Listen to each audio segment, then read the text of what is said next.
याद है, पहले पैसा लेने के लिए लंबी लाइनें लगती थी। अब यूपीआई करो और काम आसान। यही है ऑनलाइन लेन देन की ताकत। हेलो एवरीवन, वेलकम टू फ्यूके एजुकेशन। मैं दीपाली खरे और आज का जो हमारा टॉपिक है वो इसी से रिलेटेड है, ऑनलाइन लेन देन, मतलब जिसको हम ऑनलाइन पेमेंट के रूप में देख रहे हैं। तो चलिए स्टार्ट करते हैं हम आज का वीडियो। तो अब ऑनलाइन लेन देन या ऑनलाइन पेमेंट क्या है, उससे रिलेटेड आज हम इस विषय पे चर्चा करेंगे। तो सबसे पहले देख लेते हैं ऑनलाइन लेन देन क्या है। तो ऑनलाइन लेन देन इंटरनेट की सहायता से किया जाता है। ठीक है, इंटरनेट का ही एक मोड है, उसके माध्यम से ही किया जाता है। तो ऑनलाइन लेन देन की तीन अवस्थाएं हैं। प्रथम क्रय, पूर्व विक्रय और पूर्व अवस्था। इसमें प्रचार एवं सूचना जानकारी शामिल होती है। तो इसका 3 प्रोसेस है। सबसे पहले जो इसमें है वो है क्रय, मतलब बेचना। फिर है विक्रय, दूसरा है विक्रय मतलब खरीद रहा है कोई, और तीसरा है इसमें प्रचार एवं सूचना, मतलब पासिंग ऑफ इंफॉर्मेशन इसमें सम्मिलित होती है। तो दूसरा है इसमें, द्वितीय है क्रय विक्रय अवस्था। ठीक है, ये हमने समझा कि इंटरनेट के माध्यम से हो रहा है। 3 इसमें चरण है। पहला है क्रय विक्रय, और जो हम सूचना आदान प्रदान कर रहे हैं उसके बारे में है। ठीक है, द्वितीय है इसमें क्रय विक्रय अवस्था। तो इसमें मूल्य मोल भाव, क्रय विक्रय, लेन देन को अंतिम रूप देना और भुगतान इत्यादि शामिल होते हैं। अब क्या है, हम जो भी चीज खरीद रहे हैं उसका हम क्या कर रहे हैं, मोल भाव कर रहे हैं। जैसे हम किसी भी दुकान में जाके करते हैं कि 500 की थोड़ा डिस्काउंट दे दो, मोल भाव कर रहे हैं। ठीक है, तो उस माध्यम से हम क्रय का लेन देन कर रहे हैं और अंतिम रूप दे रहे हैं, कि मतलब एक फाइनल पेमेंट फिक्स कर रहे हैं और उसका हम पेमेंट कर रहे हैं। तृतीय है सुपुर्दगी। ठीक है, अवस्था, सुपुर्दगी मतलब ट्रांसपेरेंसी। इसमें माल की सुपुर्दगी की व्यवस्था होती है, मतलब जितनी भी इंफॉर्मेशन है किसी भी प्रोडक्ट को लेके उसकी डिटेल्स हम साझा कर रहे हैं, तो उसको हम ट्रांसपेरेंसी भी कहते हैं, कि सारी डिटेल्स कस्टमर को हमारे पता है। तो 3 इसमें रहती है, प्रोसेस रहती है, क्रय विक्रय और सुपुर्दगी मतलब ट्रांसपेरेंसी। ठीक है, प्रोडक्ट को लेके हम इंफॉर्मेशन या सूचनाएं प्रदान कर रहे हैं। चलते हैं नेक्स्ट स्लाइड पे। तो ऑनलाइन लेन देन की प्रक्रिया क्या है। ऑनलाइन लेन देन की प्रक्रिया के प्रमुख चरण इस प्रकार हैं। कौन कौन से प्रमुख चरण इस प्रकार हैं, कितने टाइप्स हैं या कितने स्टेप्स हैं। तो ऑनलाइन विक्रेता के पास पंजीकरण कराना। ठीक है, जो भी विक्रेता है उसके पास रजिस्ट्रेशन होना चाहिए। ठीक है, आदेश प्रेषित करना, मतलब आप ऑर्डर दे रहे हैं। तीसरा है क्रयों का भुगतान करना और आप पेमेंट कर रहे हैं। तो इसमें सुपुर्दगी के समय नगद पे। ठीक है, आप ट्रांसपेरेंसी जो भी है इंफॉर्मेशन निकाल रहे हैं प्रोडक्ट की, तो आप कैसे दे रहे हैं, ट्रांजैक्शन कैश में या चेक द्वारा। कैश में भी दे सकते हैं आप, आइदर चेक के रूप में देख सकते हैं, नेट बैंकिंग हस्तांतरण नेफ्ट कर सकते हैं, नेट बैंकिंग की सुविधा ले सकते हैं, क्रेडिट और डेबिट कार्ड जो बैंक द्वारा इशू होते हैं उसके द्वारा भी कर सकते हैं, और अंकीय डिजिटल नकद में। ठीक है, ऑनलाइन ट्रांजेक्शंस भी आप कर सकते हैं। ये सारी सुविधा, मतलब क्या क्या मोड है हमारे पास लेन देन के, किस किस तरीके से आप भुगतान कर सकते हैं। तो आप सुपुर्दगी मतलब आपने प्रोडक्ट के बारे में जान लिया, तो आप आइदर कैश दे रहे हैं, आइदर चेक दे रहे हैं, नेट बैंकिंग कर रहे हैं, नेफ्ट कर रहे हैं, क्रेडिट और डेबिट कार्ड का इस्तेमाल कर रहे हैं, अंकीय या नगद में कर रहे हैं। तो ये इतने सारे फॉर्म्स हो सकते हैं या स्टेप्स हो सकते हैं। चलते हैं नेक्स्ट स्लाइड पे। तो सबसे पहले इसमें हमने जो पढ़ा था रजिस्ट्रेशन, जिसको हम पंजीकरण बोलते हैं, उसके बारे में हम पढ़ते हैं। तो ऑनलाइन खरीदारी से पूर्व व्यक्ति को एक पंजीकरण फॉर्म भरकर ऑनलाइन विक्रेता के पास पंजीकरण कराना पड़ता है। ठीक है, आपको ऑनलाइन अगर आपको खरीदारी करनी है तो उसके पूर्व आपको एक पंजीकरण रजिस्ट्रेशन फॉर्म होता है, जो रजिस्ट्रेशन विक्रेता या जो विक्रेता उसके पास आपको एसेंशियल रूप से रजिस्ट्रेशन या पंजीकृत होना है। तो पंजीकरण का अर्थ है कि आपका ऑनलाइन विक्रेता के पास एक खाता है। ठीक है, जो ऑनलाइन विक्रेता है, जो सेलर है, रजिस्ट्रेशन क्या है कि आप उसके अंदर इनरोल हो चुके हैं, आपके पास एक अकाउंट है। ठीक है, फिर संकेत शब्द पासवर्ड आपके खाते में उपखंडों से संबंधित अन्य विभिन्न विवरणों में से एक है, जिन्हें आपको भरना पड़ता है। अब इसके लिए आपने जब रजिस्ट्रेशन करा तो आपको एक पासवर्ड दिया जाएगा, जिसमें आपको खंडों में या ब्लॉक्स बने रहते हैं, उसमें आपको वो पासवर्ड डालना होता है, और अन्य जानकारी विभिन्न विवरणों में एक आपको भरना पड़ता है। ठीक है, जितने अन्य जानकारियों के रूप में भी आपको भरना पड़ता है।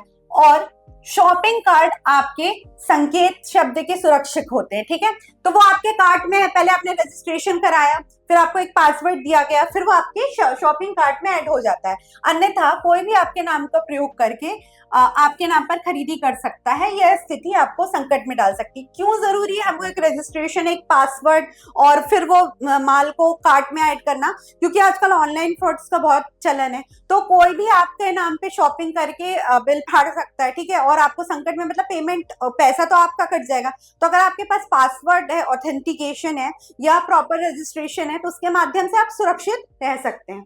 चलते हैं नेक्स्ट पे। सेकेंड है आदेश प्रेषित करना। तो शॉपिंग कार्ट, खरीदारी गाली ट्रॉली, जैसे हम मॉल में एक कार्ट लेके जाते हैं, जब भी हम कहीं शॉपिंग करने जाते हैं तो कार्ट होता है जिसमें हम सामान रखते हैं। तो यहाँ हम अगर फिजिकल फॉर्म पे क्या कर रहे हैं, हम शॉपिंग लिस्ट जो होती है, जो भी सामान हमने ऐड किया है वो आपको शॉपिंग कार्ट पे ऐड हो जाता है। मैं आप किसी भी वस्तु को चुन सकते हैं और छोड़ भी सकते हैं, मतलब आप आइदर चूज भी कर सकते हैं और उसको हटा भी सकते हैं। शॉपिंग कार्ट उन सबका ऑनलाइन अभिलेखन होता है, ठीक है। क्या है शॉपिंग कार्ट? ये हम ऑफलाइन नहीं कर रहे हैं, कैसा ऑनलाइन माध्यम से है, जिसको अपने ऑनलाइन भंडार पर ढूंढते समय चुना होगा, ठीक है। आपका जो, जैसे अमेजोन पे आप शॉपिंग कर रहे हैं तो आपने 10-15 प्रोडक्ट्स ऐड कर लिए, तो अब आप वो प्रोडक्ट आपने ऐड किए होंगे तो कहाँ आपको, आपकी लिस्ट में जाके, जहाँ पे आपने ऐड किए होंगे वहां लिस्ट में जाके आपको दिखाई देंगे। जिस प्रकार वास्तविक भंडार स्टोर में आप अपनी गाड़ी ट्रॉली में वस्तुएं रखते हैं, जैसे हम डीमार्ट गए, ठीक है, ऑफलाइन तरीके से हम क्या करते हैं, डीमार्ट के लिए हमने क्या किया, एक ट्रॉली ले ली, उसमें जो भी सामान ले रहे हैं वो रखना है। उसी प्रकार ऑनलाइन में आपको कोई ट्रॉली की जरूरत नहीं है, आप ऑनलाइन मोड में शॉपिंग कार्ट में जाके वो सारे आइटम्स आसानी से ऐड कर सकते हैं और उसमें लास्ट में भुगतान कर सकते हैं, फिर उससे निकल कर ले जाते हैं। ठीक ऐसा ही आप ऑनलाइन खरीदी करते समय कर सकते हैं। यह सुनिश्चित करने के बाद कि आप क्या खरीदना चाहते हैं, आप बाहर निकलकर अपने भुगतान विकल्पों में चुन सकते हैं। जैसे हम ऑफलाइन कर रहे हैं कि हम पहले सामान इकट्ठा कर लेते हैं, जो भी हमने चूज किया, कपड़े लिए हैं, यूटेंसिल्स लिए हैं या ग्रोसरी ली है, वो हम ऑफलाइन में क्या करते हैं, एक बास्केट में रख लेते हैं। उसी तरह हम ऑनलाइन कार्ट में वो सारे लिस्ट ऑफ आइटम्स उसमें ऐड कर लेंगे जो भी हमने खरीदा है, और लास्ट में हम उनका भुगतान करके वो चीजें प्राप्त कर सकते हैं, ठीक है। तो आदेश प्रेषित करना। चलते हैं नेक्स्ट स्लाइड पे। भुगतान तंत्र, अब क्या है, पेमेंट की प्रक्रिया क्या है? तो ऑनलाइन खरीदारी के माध्यम से किए गए क्रयों का भुगतान अनेक विधियों के रूप में किया जा सकता है। अब क्या है हमारे पास, जो भी हमने ऑनलाइन खरीदारी की उसका पेमेंट कई विधियों से कर सकते हैं। तो सबसे पहले सुपुर्दगी के समय नकद, जैसे कि हमने पढ़ा कि आपने चीजों की देख परख कर लिया, आप उसको नगद में भी खरीद सकते हैं।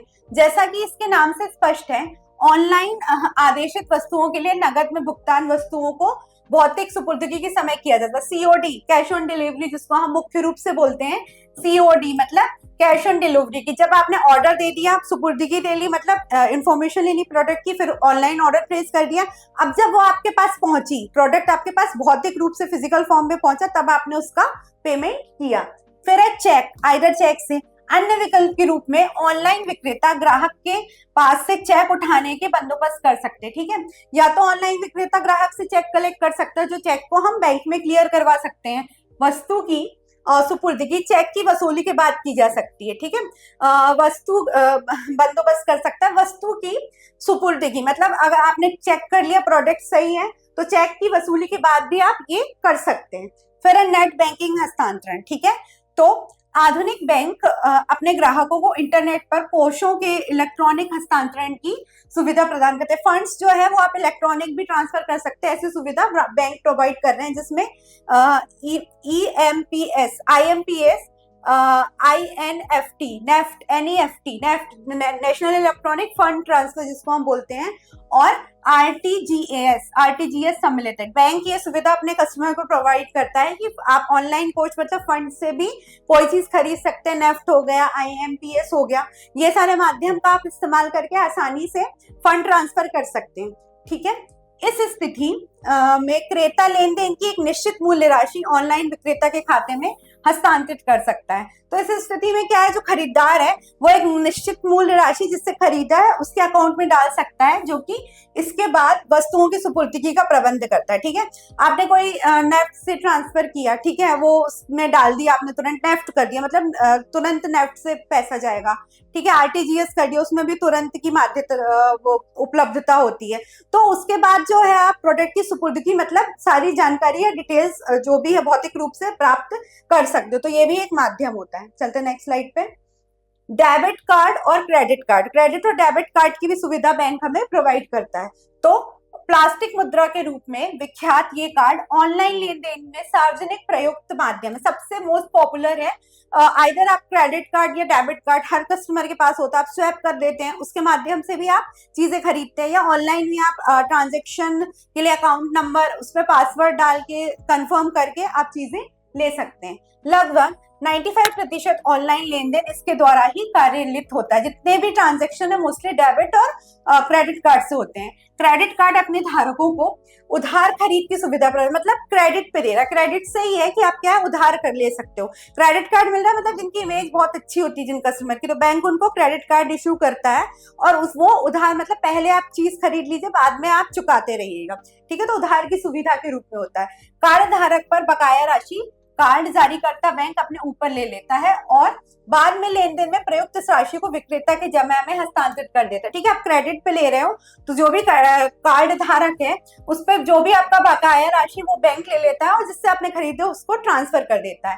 क्रेता का खाता भी इस राशि से नाम कर दिया जाता है, जो कि अक्सर ऐसी किस्तें एवं अपनी सुविधा अनुसार जमा कराने की स्वतंत्रता का आनंद लेते। कई बार क्या होता है सिर्फ सेलर को भी ये फैसिलिटी मिलती है कि वो भी अपने नाम क्रेडिट कार्ड ले सकते हैं और जितनी भी किस्त या ईएमआई है वो क्रेता, मतलब खरीदार को जो भी है क्रेता, जैसे हो गया कोई फेमस कस्टमर है उनका बैंक का जिसकी जो सिविल स्कोर है वो बहुत अच्छा है, तो उसको उन्होंने क्रेडिट कार्ड इशू कर दिया, तो उसके माध्यम से वो चीजें आसानी से खरीद सकते हैं और बाद में किस्तों के माध्यम से वो उधार चुका सकते हैं। विक्रेता क्रेता दोनों को ये फैसिलिटी है। फिर है नेक्स्ट है अंकीय डिजिटल नगद। तो ये इलेक्ट्रॉनिक मुद्रा का एक रूप है, ठीक है। ये भी एक फॉर्म है इलेक्ट्रॉनिक मनी का जिसका अस्तित्व केवल साइबर स्थान, मतलब ये कहाँ यूज होती है, इलेक्ट्रॉनिक मनी है जो साइबर स्पेस पे यूज होती है। इस तरह की मुद्रा में कोई वास्तविक भौतिक गुण नहीं, मतलब ये फिजिकल फॉर्म में नहीं होती है, परंतु यह वास्तविक मुद्रा को इलेक्ट्रॉनिक प्रारूप में प्रस्तुत करने में समक्ष होती है। मतलब ये मनी जो है ऑनलाइन आपको दिखता है लाइक क्रिप्टो के फॉर्म पे, तो ये क्या है डिजिटल फॉर्म ऑफ करेंसी होती है जो आपको ऑनलाइन दिखेगी कि मनी आपके पास है, लेकिन ये क्या है वास्तविक मुद्रा से अलग होती है। पैसा आपका डिजिटली कन्वर्ट हो जाता है, ठीक है। तो जैसे क्रिप्टो वगैरह हो गया या कॉइन्स हो गए, साइबर कॉइन्स हो गए, इस रूप में ये होती है। फिर ई लेन देन देनों की सुरक्षा एवं बचाव। तो सबसे पहले हम इसमें देखते हैं कि ई व्यवसाय जोखिम क्या है। तो ऑनलाइन लेन देन में अर्थात ई व्यवसाय में जोखिमों की संभावना अधिक होती है, रिस्क कई सारे जो होते हैं, ठीक है। ऑनलाइन लेन देन में क्या है, ई व्यवसाय में रिस्क बहुत सारे इन्वॉल्व होते हैं, जिसमें इस व्यवसाय में निम्न जोखिम कौन कौन से रिस्क होते हैं। लेन देन जोखिम, जैसे जो हम ले रहे हैं ऑनलाइन पेमेंट का रिस्क हो सकता है। डाटा संग्रहण एवं प्रसारण जोखिम, डाटा जो कलेक्शन हो वो उस टाइप का रिस्क हो सकता है। बौद्धिक संपदा को खतरा, जो हमारी इंटेलेक्चुअल प्रॉपर्टी राइट्स है उसको भी इससे रिस्क हो सकता है। निजता जोखिम, आपकी प्राइवेसी का भी जोखिम इसमें इन्वॉल्व हो सकता है। चलते हैं नेक्स्ट स्लाइड पे। अब सबसे पहले इसमें देख लेते हैं कि ये कैसे डिफाइन किया। तो सबसे पहले इसमें लेन देन जोखिम, तो चलिए देखते हैं। ऑनलाइन लेन देन निम्न प्रकार के जोखिमों के सुमेघ होते हैं। तो कैसे होते हैं, विक्रेता इस बात के लिए मना कर सकता है कि ग्राहक ने उसे कभी आदेश प्रेषित किया था, और ग्राहक यह मना कर सकता है कि उसने कभी विक्रेता को आदेश प्रेषित किया था, ठीक है। कभी सेलर मना कर सकता है कि कस्टमर से उसको ऑर्डर प्राप्त हुआ, या कस्टमर मना कर सकता है कि उसने ऑर्डर दिया था सेलर को, ठीक है। तो इस आदेश लेन देन संबंधी चूक के रूप में उल्लेखित किया जा सकता है। तो ये जो डिफॉल्ट है या रिस्क है उसको अपन क्या बोलेंगे, लेन देन का रिस्क, मतलब लेन देन का ऑनलाइन पेमेंट रिस्क बोल सकते हैं। कि कई बार ये कंफ्यूजन होता है कि सेलर को ऑर्डर प्राप्त हुआ है कस्टमर से, कस्टमर को ये रहता है कि मैंने दिया था, तो इस तरह के रिस्क को हम क्या बोलते हैं, आदेश लेन देन संबंधी चूक मतलब एक तरह के डिफॉल्टर के रूप में हम देखते हैं। दूसरा है वांछित सुपुर्दगी ना हो पाना, वस्तुओं की सुपुर्दगी गलत पते पर हो गई अथवा आदेश से अलग भिन्न वस्तु की सुपुर्दगी होना, इसे सुपुर्दगी की चूक कहा जा सकता है। मतलब आपने जहां पे भेजा था वहां पे ना जाके वो किसी और के पास पहुंच गया माल, ठीक है। तो जो सुपुर्दगी है मतलब जो डिलीवरी है वो कहीं और हो गई और आदेश में अलग भिन्न वस्तुओं की सुपुर्दगी हो गई। मतलब क्या है कि आपने कुछ ऑर्डर प्लेस किया था, कुछ और आपको प्राप्त हो गया, कि क्या है, भिन्नता हो गई। तो इस तरह की चूक को क्या बोलते हैं हम, सुपुर्दगी की चूक कहते हैं। कि आपने कुछ ऑर्डर प्लेस किया था और कुछ इंफॉर्मेशन, उसके डिटेल, जैसे आपने एक शर्ट का ऑर्डर दिया था लेकिन आपको कुर्ता रिसीव हुआ, या टोटली डिफरेंट प्रोडक्ट रिसीव हुआ, तो उस तरह की चूक को हम सुपुर्दगी की चूक भी कह सकते हैं। थर्ड है, विक्रेता पूर्ति की गई वस्तुओं के लिए भुगतान प्राप्त नहीं कर पाया हो, जबकि ग्राहक दावा करते हैं कि भुगतान कर दिया है। ठीक है, कई बार सेलर ये दावा करते हैं कि उनको पेमेंट नहीं मिला है, जबकि बायर ये बोलते हैं कि हमने पेमेंट कर दिया है। अब इस भुगतान संबंधी चूक कहा सकता है, इसे पेमेंट डिफॉल्टर या उस पेमेंट संबंधी, भुगतान संबंधी चूक हम कह सकते हैं, जहां दोनों गलतफहमी में रहते हैं। चलते हैं नेक्स्ट पे। अब है डेटा संग्रहण एवं प्रसारण जोखिम। ठीक है, इंफॉर्मेशन जो हम कलेक्ट कर रहे हैं उसका प्रसारण, उस तरह का भी रिस्क इसमें इन्वॉल्व होता है। सूचना वास्तव में शक्ति है, परंतु उसे क्षण का विस्तार कीजिए, जबकि यह शक्ति गलत हाथों में चली जाती है। ठीक है, इंफॉर्मेशन अपने में एक पावर है, लेकिन अगर वो गलत हाथों में जा रही है तो वो डिजास्टर बन जाती है। तो डाटा चाहे कंप्यूटर प्रणाली में संग्रहित हो या फिर मार्ग में हो, ठीक है, इंफॉर्मेशन चाहे कंप्यूटर में स्टोर हो या किसी माल में हो, अनेक जोखिमों के असुरक्षित होती है, आरक्षित होती है। मतलब कई सारे रिस्क, चाहे आपने स्टोर किया उसको किसी मेल बॉक्स में डाल दिया हो या कंप्यूटर सिस्टम में, हमेशा क्या होता है, इनसिक्योरिटी का रिस्क रहता है। तो महत्वपूर्ण सूचनाएं कुछ स्वार्थी उद्देश्यों अथवा सिर्फ मजाक के लिए चोरी अथवा संशोधित कर ली जाती है। ठीक है, जो बहुत वेरी इंपॉर्टेंट इंफॉर्मेशन होती है, वो क्या होता है, कभी कभी किसी के गलत उद्देश्यों के कारण, मतलब उसका मोटिव अच्छा नहीं है या मजाक के लिए एज अ जोक के टाइप पे संशोधित कर ली जाती है।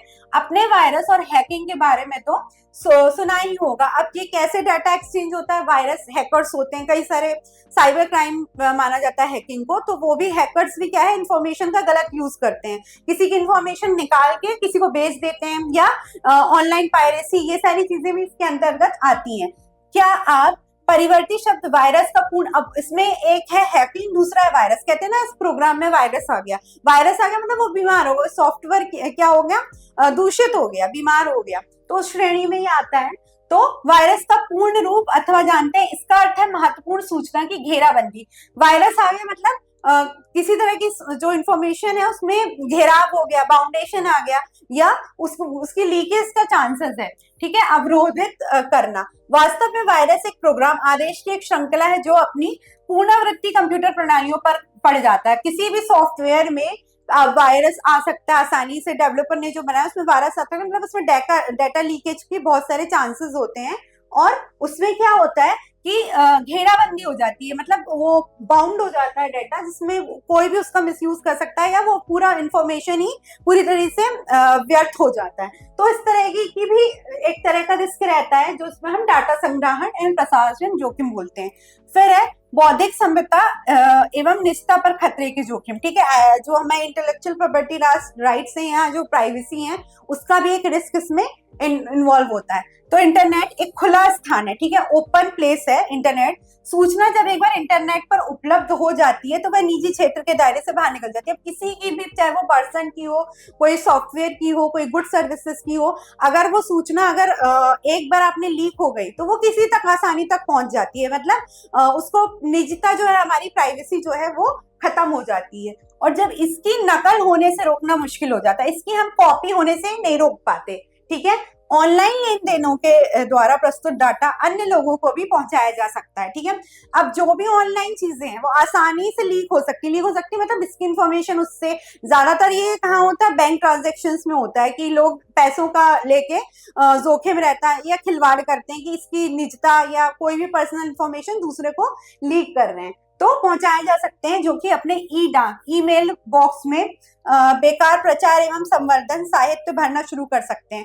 ठीक है, वो जैसे कई बार हमारे पास मेल में कई सारे लिंक आते हैं, हम गलती से खोल लेते हैं, तो उससे हमारी निजता जाने के बहुत सारे चांसेस होते हैं। जो हमारी इंफॉर्मेशन है वो कोई हो सकता है वो मेल भेजा गया हो आपकी जो इंफॉर्मेशन है वो कलेक्ट करने के लिए, आपके personal details, online bank transaction या आपकी प्रॉपर्टीज या फंड के बारे में जानने के लिए, तो वो लिंक से हमारा सारी जितनी इंफॉर्मेशन है वहां तक पास हो सकती है। ठीक है, तो इस तरह प्राप्ति छोड़कर आपके पास बेकार रद्दी डाक प्राप्त करने के लिए बहुत काम बचता है। तो कई बार जो इनकरेक्ट इंफॉर्मेशन होती है, एक्सेसिव मेल्स आ जाते हैं, डाक आ जाती है, जो क्या है रिसीविंग के बाद भी कई एक्सेस होते हैं, तो इससे क्या है काम का जोखिम या बोझ या जो भार है वो बढ़ जाता है। तो इस तरह के अननेसेसरी थिंग्स क्या है बाउंडेशंस पैदा कर सकती हैं। तो एक बौद्धिक समझौता और निजता पे हमारा खतरा बना रहता है। स्पीड, सेफ्टी एंड सिंप्लिसिटी, लेन देन के इस व्यापार को कई ज्यादा आसान बना दिया है। So thank you very much for watching. अगर आपको वीडियो पसंद आया हो तो लाइक करें, शेयर करें, सब्सक्राइब करें। डिटेल जानकारी के लिए आप हमारा फ्यूके एजुकेशन ऐप भी डाउनलोड कर सकते हैं। Thank you very much.